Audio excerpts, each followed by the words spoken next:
sarado eh. Hayop na yan. Ay tayo ay mag-a-apply sana ngayon ng 18-month advance pension. Kaya sabi, April 1. Eh di na April Fools tayo.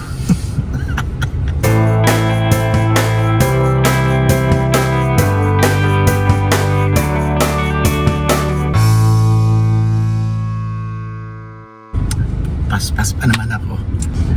Ayun, sarado talaga iyo. Ibig sabihin, sa ano na, Lunes ng ano niya, ano? Bukas. Ay, naka.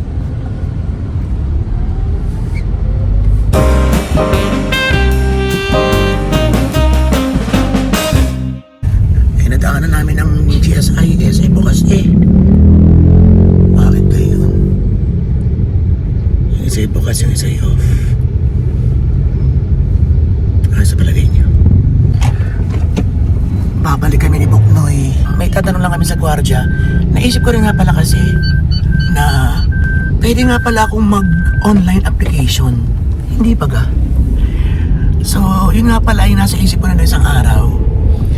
Pero papabalik kami ron para to confirm lang. Pwede namang i-google na lang ito. Pero total, dito lang kami sa malapit. Ay di itatanong na lang namin para sigurado. At kung baga baka mamaya ay half day sila. Pero imposible namang sa hapon ang bukas at umagang close.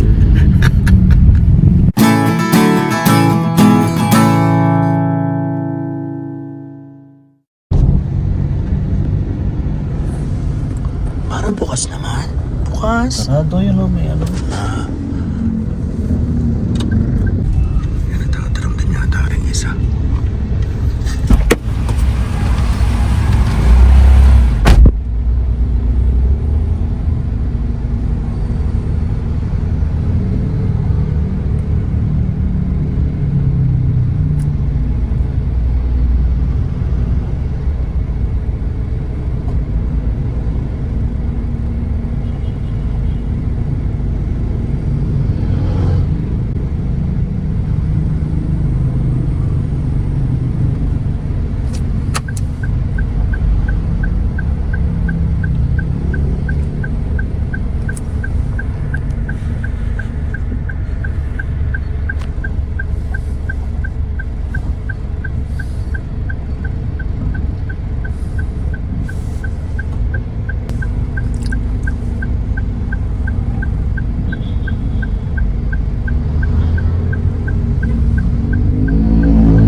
Ay ano, nagbabaro pala. Hapon na binaba yung ano, anong tawag doon? Regulasyon or order? Memo.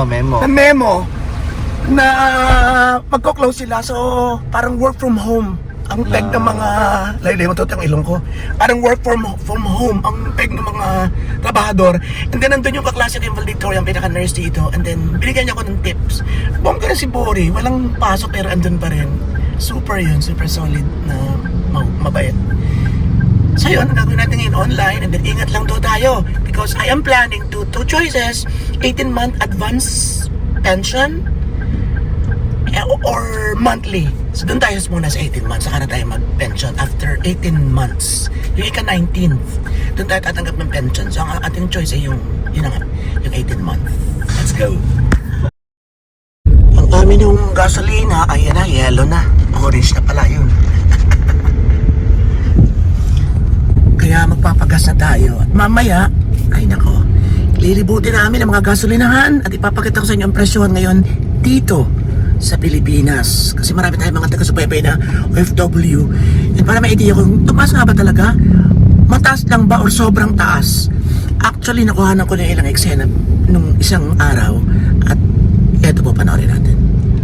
Okay, so tayo ay magpapagas. At eksakto, titingnan natin kung magkano na po ngayon ang presyo. Ayan na. Unahin natin sa paborito kong dalawa yan, Petro at Shell. Pero ito yung dito talaga ako nagpapagasolina. Tingnan natin kung magkano ngayon. Umalis po tayo sa Pilipinas, nagpunta ng Japan, isang buwan lang tayo nawala, ay 66. Ngayon ay, ayat na yan. Oo, 104. Kano na ngayon? Ay puta, talaga namang daanan na po ang presyo mga kaibigan. Aba, ay saan ka pa? Ay talaga namang kawawa ang mga motorista. Eh buti kung lahat ay may mga kwarta lagi. Ay di maglalakad na nga lang tayo. So yan po mga kaibigan natin, mga latest presyohan. Wala na kayo bababa rin, Manong? Kuya, wala na ibababa? Diesel lang po. Magbababa pa rin daw. Diesel lang. Mamaya. Sige, salamat. Diesel pala, diesel. Diesel, okay. At least bababa ng kaunti.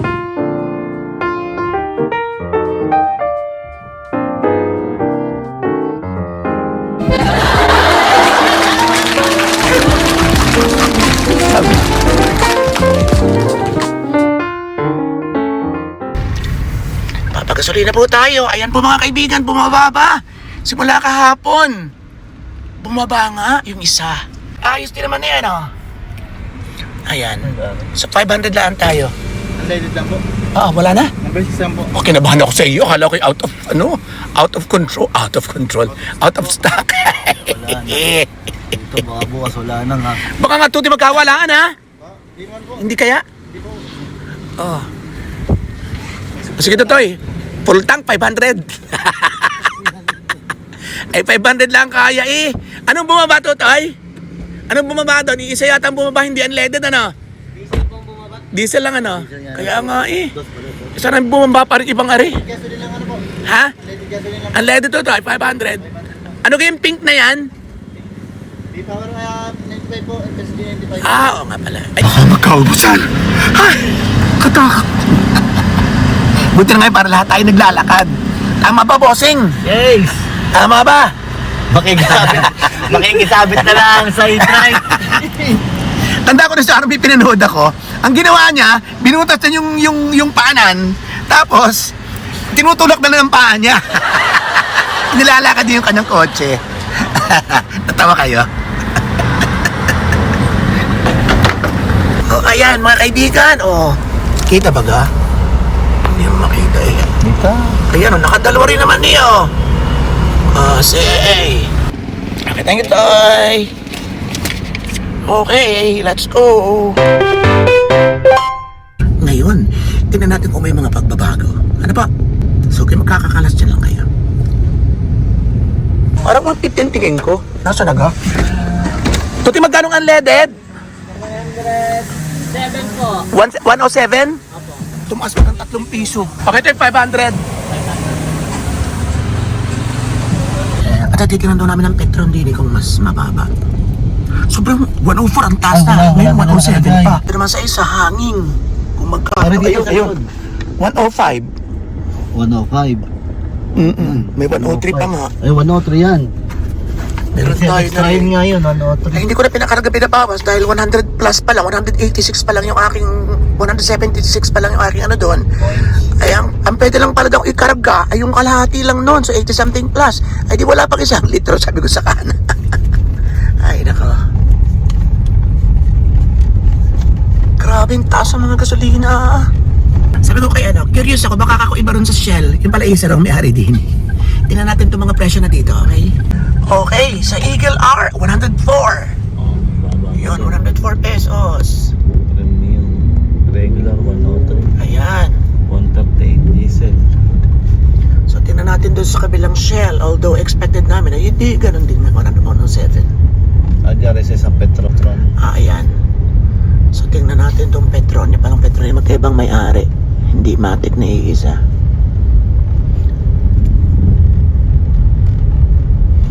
Ito pong sa Shell ay 104 lang ng isang araw. Tingnan natin, yun ang gaganon nga rin. Yun, 107. Ayan. Tutimino lang ha, pipicturean ko. Ay, yun lang. Kita. Hindi, picturean ko lang ha, dyan lang kayo.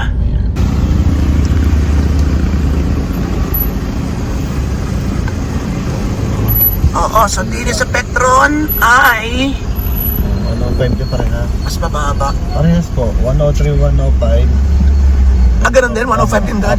Alin ka din sa atin? Extra Yung pa. 105.30 yan Extra pa. yung extra pala yan.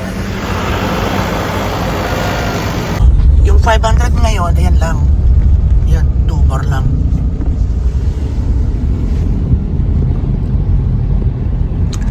din isang, ano ba ito, Mogas.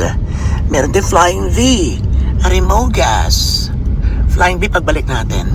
Ang Mogas po ay mas mura. Normal din, 106.8, tsaka 107. Wala namang 106 dyan, 105 at 103. Ayan, 106, 107. Ay, ano isang yan baga? Ay, ba yan? Ano iba dyan? Discount lane yun. Ay, ari pala yun. Sabay sa ano. Teka, picture natin. Okay, aring katapat na Flying V. Flying V, wala bang Flying Guy? Ate Bit, Ate Guy. Okay, tingnan natin. Pinakamura ito, ano? Oo, 102. 102, picturean ko. Picture natin. Pagdating sa bahay, pinaspasan ko na agad ang aking online application para sa aking SSS pension. Pero inabot ako ng isang oras, hindi ako makapasok-pasok.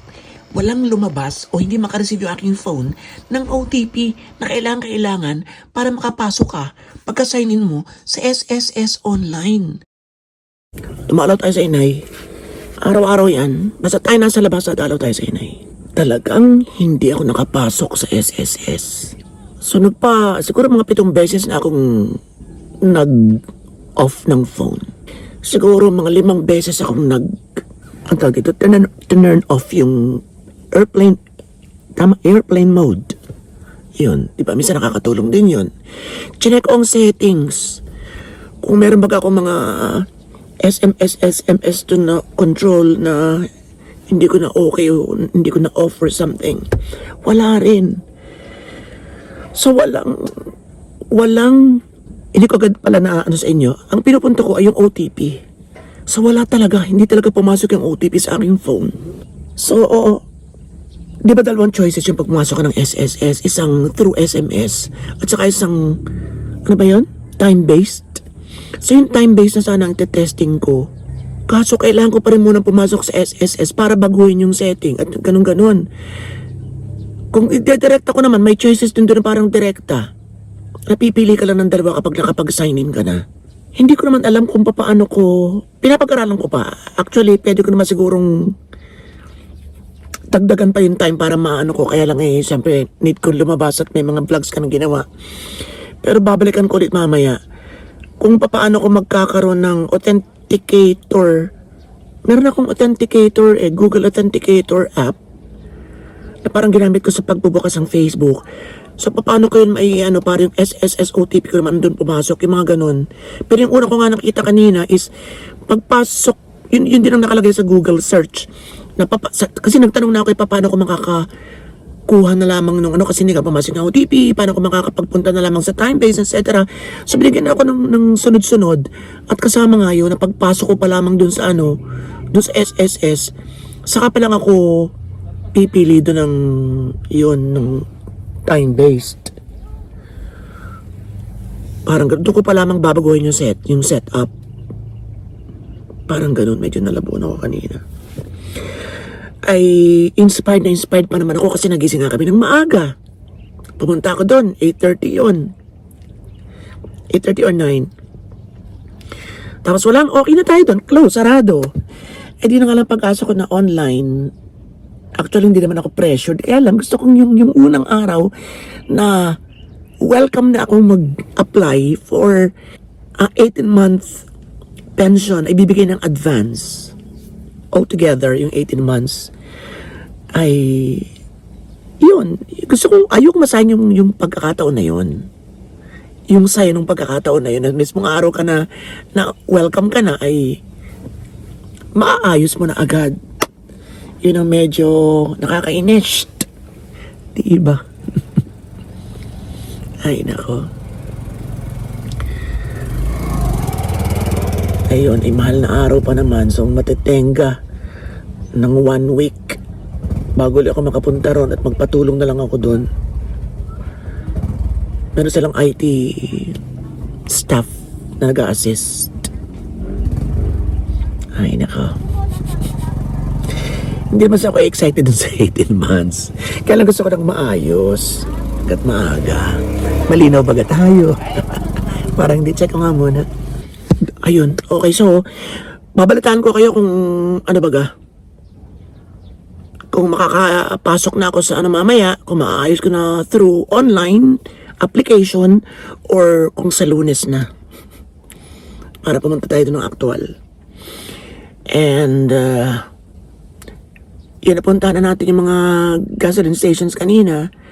And then, itatry natin maghanap dun sa iba pa. Para meron tayong choice na, ako kasi, solid shell.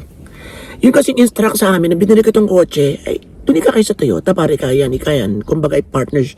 Siguro parang yun ang bagay dito. Which is, I believe naman na parang strategy. Kasi siguro meron silang tie-up or something para dito na nga naman. Pero sabi kasi nila, pwede naman po dito sa iba. Chika-chika lang ika yun. Pwede naman ika sa iba. Basta, pareho lang ika. Ganun-ganun. May kakarga natin. So, yun. Nakapagpakarga na rin ako sa Petron. Pero 99% talaga, Shell pa rin ako. Yun. Pero ngayon, mag-shell ka pa ba? Magpe-favorite ka pa ba? Ng gas station, doon ka na sa mura. Diba? So magkaroon tayo ng ilan pa. At huwag po kayong kakalas pa rin. Baka bukas, pumunta naman tayo sa mga kondisyon sa mga pier. Kasi ito pong amin ay from Manila at Batangas, ay sasakay ka ng barko. Tatawid ka ng dagat. So ang dami mga pagbabago ngayon, tumaas na rin pamasahe. Aalamin natin. Ang sabi kasi doble raw. Diba sa lugar ng doble rin, malalaman natin yan.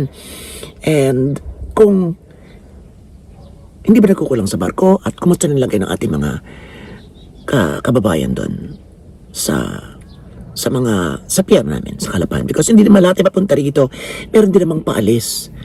Diba? Meron mga dadalo sa kanilang kamag-anak na nasa ibang lugar naman.